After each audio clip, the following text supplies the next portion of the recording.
Doctor Satyanarayan Singh हमारे साथ में इस वक्त फोन लाइन पर जुड़ गए हैं। ये भी बड़े जोर शोर से मुद्दा उठा रहे थे प्रवासियों को लेकर।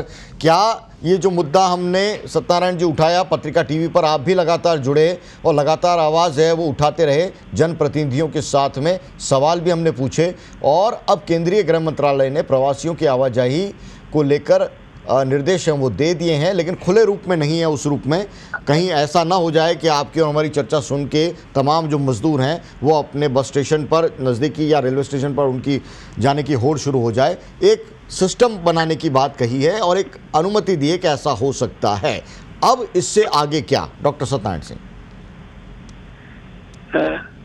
विशाल जी, ये प्रवासी राजस्थानी वाला मामला जो है जी, और बाहर के अन्य राज्यों में भी यही स्थिति है। भारत सरकार ने पूरी तरह से इसको राज्यों पर छोड़ दिया है जी। और दोनों राज्यों की सहमति से उसका प्रबंध होगा। बसों से जाएंगे, कोई रेल वगैरह का यातायात नहीं होगा। अब निजी वाहन से भी बहुत से लोग आना चाहते हैं, क्योंकि कई जगह पर कम है, कई जगह पर ज्यादा है और नोडल एजेंसीज को स्थापित करने की बात कही गई है और उनका दोनों जगह रवाना होने के टाइम भी और यहाँ भी मेडिकल होगा और उनको क्वारंटाइन के अंदर निजी या सरकारी में रखा जाएगा।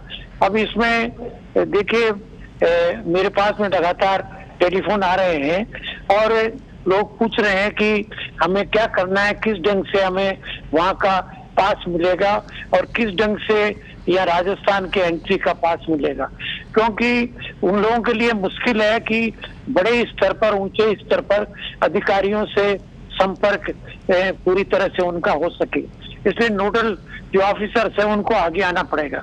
और आपका ये कहना सही है, अभी गुजरात में से आने वाले सिरोही और जालोर में काफी लोग इकट्ठे हो गए और नागौर के अंदर 200 लोग जाने के वाले, 2000 लोग जाने वाले की इकट्ठे हो गए और लाठीचार्ज की स्थिति पैदा होगी। तो उनको मालूम हो गया कि हमें अपने प्रांत में जाने की छूट मिल गई है। आज कोटा के अंदर भी के छात्रों ने भी, करीब 60 छात्रों ने वहां प्रदर्शन किया और उनका भी गिरफ्तारियां वगैरह भी हुई है।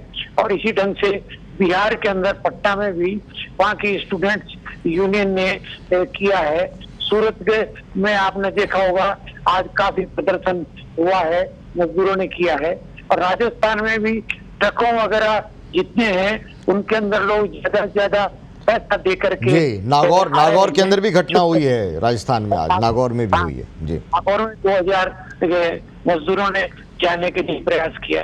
तो इसके लिए राज्य सरकारों को, खासतौर से राजस्थान की सरकार को बहुत ध्यान देना होगा, क्योंकि आपको ध्यान होगा कि 2 दिन के अंदर हमारे राजस्थान में जो एंट्री हुई है उसमें 3 लाख से ज्यादा लोग यहाँ पे आने के इच्छुक हैं और करीब 90,000 यहाँ से जाने के इच्छुक हैं और 2,84,000 मजदूर दूसरी जगह रुके हुए हैं।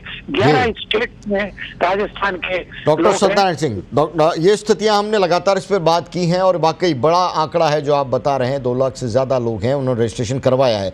मुद्दा ये है कि अब ये तमाम जो मजदूर हैं, अभी हमारी संजीव शाक्य हैं जो है नुमाइंदगी करते हैं औद्योगिक श्रमिकों की, लगातार फोन लाइन पर जुड़ते रहे हैं, उनसे बात हुई है। वो कह रहे हैं कि मजदूर हैं, वो कह रहे हैं कि हम 3 से 4 महीने, जब स्थितियां सामान्य होने के बाद 3 से 4 महीने तक तो लौटने वाले नहीं हैं। ऐसे में सभी राज्यों के अंदर श्रम शक्ति को लेकर एक गंभीर संकट पैदा होने वाला है। क्या इस बात को आप स्वीकारते हैं? अगर हाँ, तो फिर राजस्थान के अंदर सरकार को क्या करने की जरूरत है इस वक्त में? देखिए,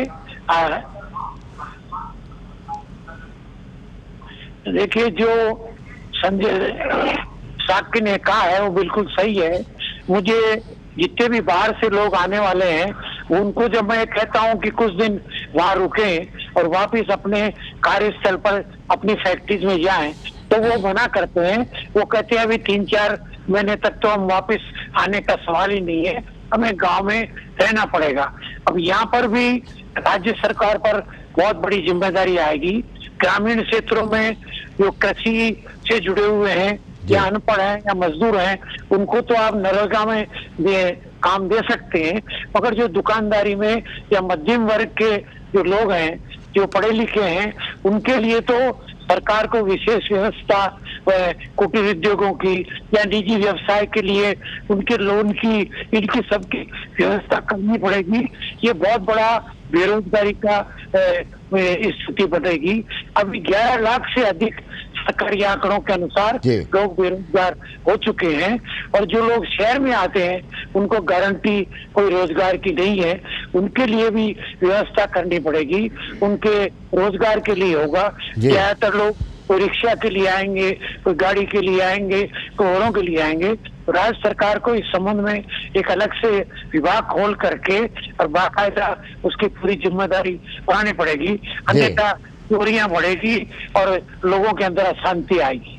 बहुत बहुत शुक्रिया डॉक्टर सत्यनारायण सिंह। ये जो शहरों के अंदर गारंटी की बात है, हमने पत्रिका के अंदर लगातार उठाई है और पूछा है कि ग्रामीण क्षेत्रों की अर्थव्यवस्था तो नरेगा और अन्य गतिविधियों से संभल भी जाएगी, लेकिन यहाँ शहरों के अंदर जो बड़ी तादाद में रिक्शा वाले हैं या अन्य जो लोग हैं, दिहाड़ी मजदूर हैं, जो स्ट्रीट वेंडर्स हैं, उनका क्या होगा।